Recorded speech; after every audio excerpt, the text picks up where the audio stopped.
Hello everyone. Have you ever noticed that cities feel much hotter than villages, even on the same day? But why does this happen?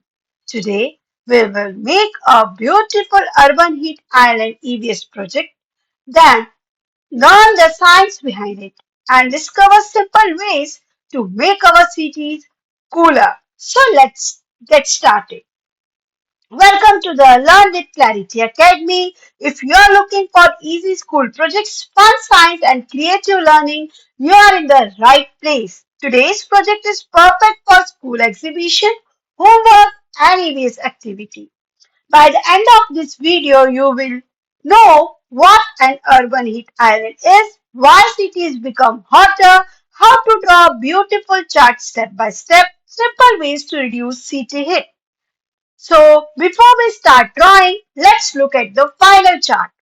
On the left, we have a cool village with trees, a pond, birds, and fresh air. On the right, we have a hot city with tall buildings, busy roads, vehicles, and factories. Can you already spot the difference?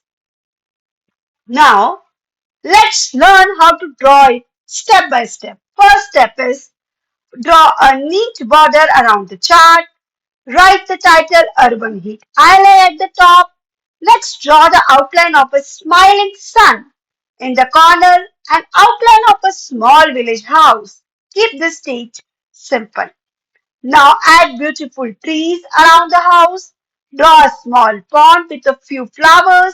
On the right side, sketch tall buildings and a wide road. The comparison between the village and the city is now becoming visible. Let's draw cars and buses on the roads. Add factory chimneys with smoke. Add a few clouds in the sky. Add temperature icons on both sides. Write the label Cool Village, Hot City. Leave the bottom section unfinished now. Now complete every outline carefully. You can see that in this pencil sketch, we have completed most part. Although remaining the bottom part, rest part is completed.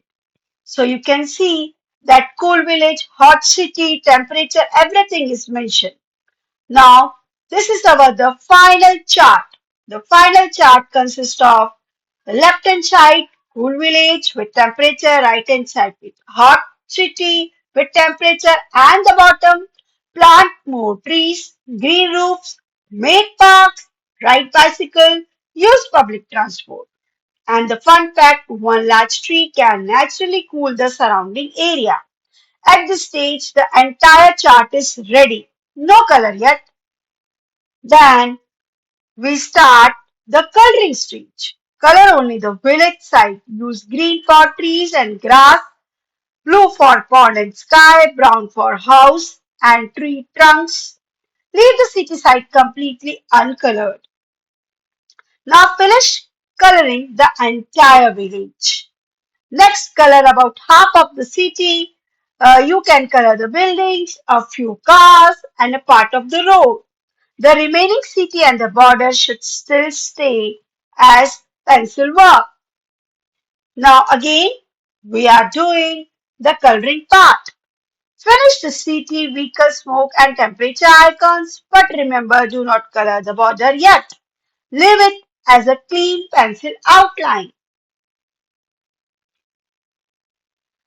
Now, colorful, the beautiful leaf border using green leaves and colorful flowers.